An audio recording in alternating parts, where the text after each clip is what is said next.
On December 12, 1976, at the Hilton Hotel Showroom International in Las Vegas, Elvis Presley was battling his demons when he received a letter that would break him completely in front of 2,000 people.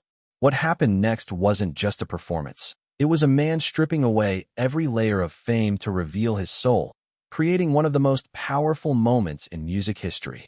But what did that dying fan write that could shatter the king of rock and roll so completely that witnesses said they never saw Elvis the same way again? The backstage corridors of the Hilton Hotel's Showroom International buzz with the familiar chaos of December 12, 1976.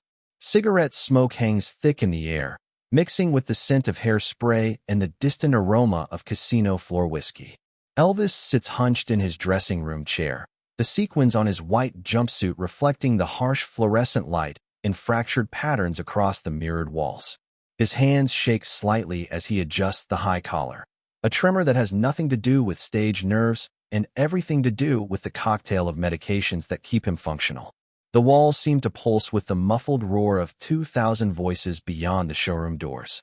They're chanting his name, a rhythmic demand that feels more like a death knell than adoration. Elvis! Elvis! Elvis!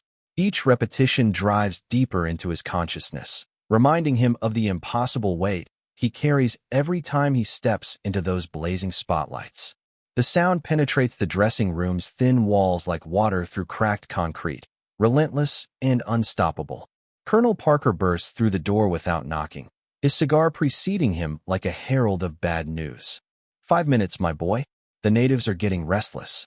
His voice carries the false cheer of a man who sees only dollar signs where others might see human exhaustion. The colonel's bulk fills the doorway, blocking out the hallway light and casting shadows that seem to swallow what little air remains in the cramped space.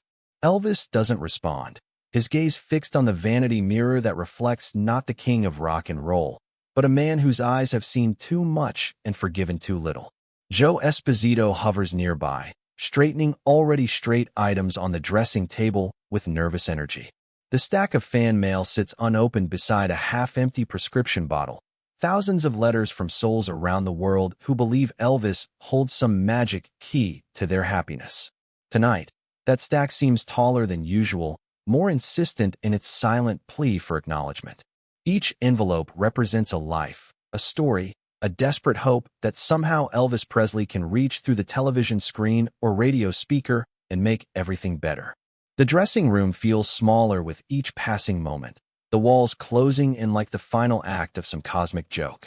Elvis's breathing grows shallow as he contemplates another night of being everything to everyone while feeling nothing to himself.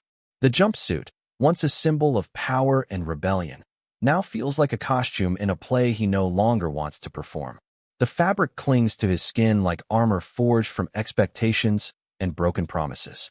Through the thin walls, the opening act's final song bleeds through, signaling the approaching moment when he must transform from broken man to eternal icon. The transition always takes everything he has left, and lately, that reservoir feels dangerously shallow. He closes his eyes and tries to summon the strength that once came so naturally, when the music was pure joy rather than practiced obligation. The fan mail catches his eye again, hundreds of envelopes from people who still believe in magic, who still think Elvis Presley can save them from their ordinary lives. Tonight, he wonders who will save him from his own extraordinary hell. The months leading to this December night have been a slow-motion descent into a hell of Elvis's own making. Prescription bottles line his bathroom counter like plastic soldiers in a war against consciousness, each one promising relief that never quite arrives. Demerol for the pain, Seconal for the sleep that won't come naturally, Dexedrine to wake up enough to pretend he's still alive. The cycle has become as routine as breathing, and almost as necessary. Priscilla's lawyers keep calling about the divorce proceedings, their voices distant and clinical as they discuss the dismantling of what was supposed to be forever. Lisa Marie's laugh echoes in his memory during the quiet moments, a sound that once filled Graceland's empty rooms but now exists only in the spaces between his medicated dreams. The loneliness of fame has always been his closest companion, but lately it's become suffocating in its intensity. The Vegas circuit has become both sanctuary and prison, a gilded cage where he can hide from the world while still giving it what it demands. Night after night, he steps onto the Hilton Hotel's Showroom International stage and becomes the Elvis everyone expects, the hip-swiveling, lip-curling icon who belongs to everyone and no one. But each performance chips away another piece of the man underneath, until he sometimes forgets where Elvis ends and the performance begins. His entourage watches him with worried eyes, these men who've built their lives around his orbit, too dependent on his success to risk honest conversations about his decline. They enable him with the best intentions, smoothing his path while inadvertently making it more treacherous. Red West and Sunny West have already been dismissed, their attempts at intervention unwelcome reminders of how far he's fallen from the young man who once believed he could change the world with 3 chords and an attitude. The fan mail has always been his connection to something real, letters from people who pour their hearts onto paper and trust him with their deepest hopes. Tonight, sorting through the usual requests for autographs and marriage proposals, his fingers pause on an envelope that feels different somehow, heavier with intention. The handwriting is shaky but determined, feminine cursive that speaks of careful effort despite obvious physical difficulty. He's learned to read between the lines of these letters, to recognize the difference between casual admiration and desperate need. This one radiates something that makes his chest tighten with unexpected emotion. The return address shows a small town he's never heard of, but the sender's name stays with him as he sets it aside with unusual care.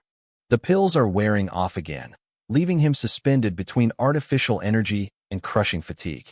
In 30 minutes, he'll need to stride onto that stage and convince 2,000 people that he's still the man they fell in love with decades ago. The irony isn't lost on him that the harder it becomes to be Elvis Presley in private, the more desperately the world needs him to be Elvis Presley in public. The letter seems to watch him from where he placed it, a small rectangle of white paper that somehow carries the gravity of unspoken promises and approaching reckonings. 20 minutes later, Elvis strides onto the stage, instantly transforming into the performer 2,000 people came to see. The stage lights burn with their usual intensity as Elvis moves through the familiar choreography of Love Me Tender, his voice carrying the polished ease of 10,000 performances.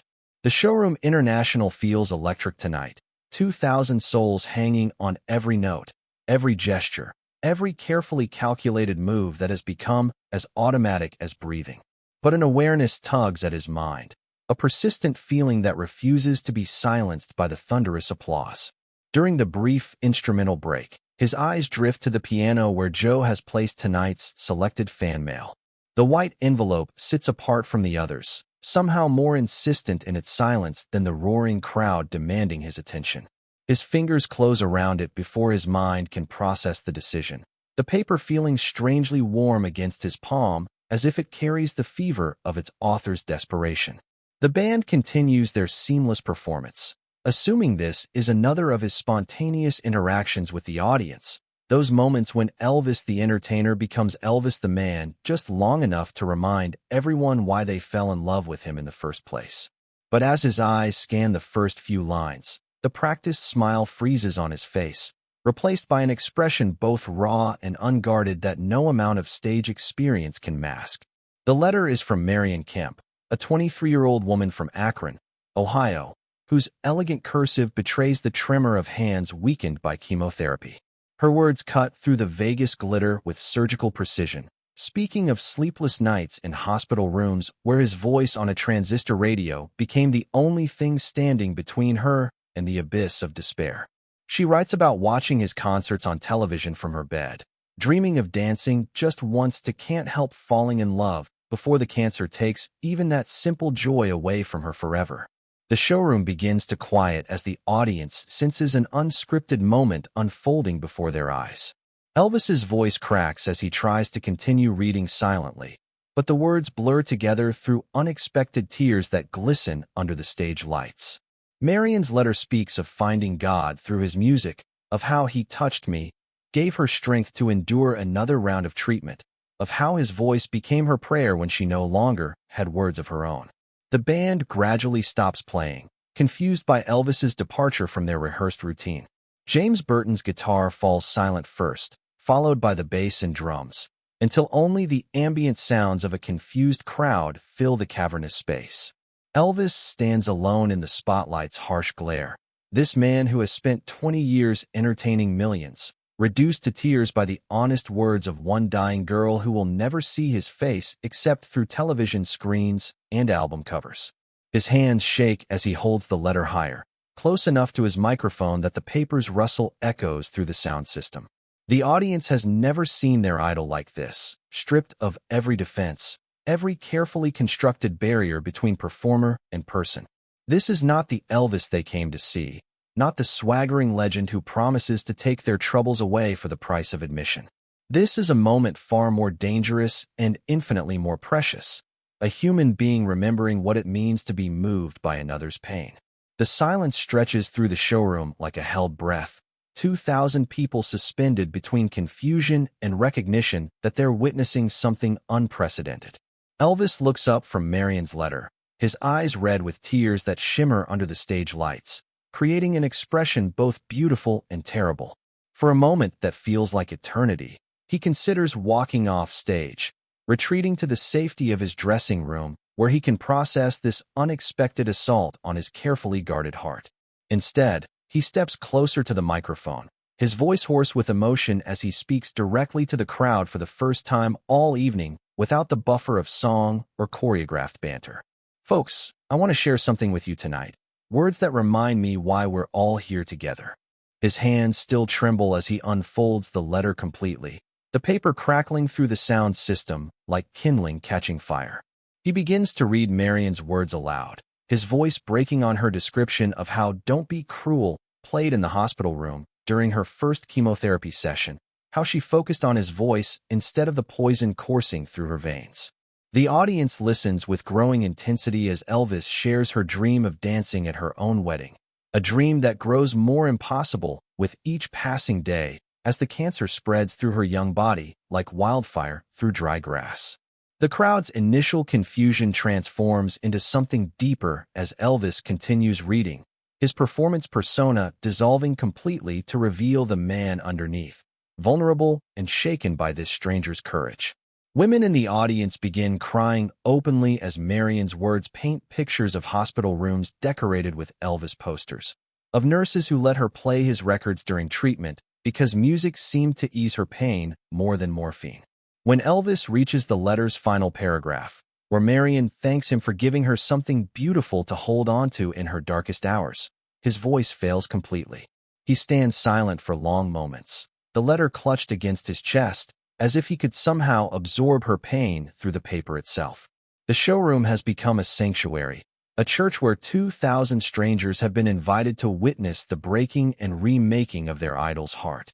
Finally, Elvis walks to the edge of the stage, kneeling down to speak directly to the front row like a father sharing bedtime stories with his children. "Marion, honey, if you're watching this somehow, I want you to know something." His voice carries through the sound system with crystalline clarity, every word weighted with the full force of his conviction. "Your letter reminded me what this is all about. It ain't about the lights or the suits or the screaming crowds. It's about hearts reaching hearts across the darkness, and you've reached mine tonight." He stands slowly, folding the letter with infinite care before placing it in his jacket pocket, close to his heart. The band begins a soft introduction to "He Touched Me," but Elvis stops them with a gentle gesture. Instead, he begins singing "Amazing Grace" a cappella, his voice carrying all the raw emotion of the evening, transforming the showroom into a place where healing becomes possible. As the final note fades into silence, Elvis walks off stage without his usual flourish, leaving behind a crowd that has been forever changed by witnessing the moment when a legend remembered how to be human. The letter remains with him, a talisman against the isolation of fame, proof that somewhere in Ohio, a brave young woman had reached across the void to remind the king of rock and roll that love, in the end, is the only thing that matters.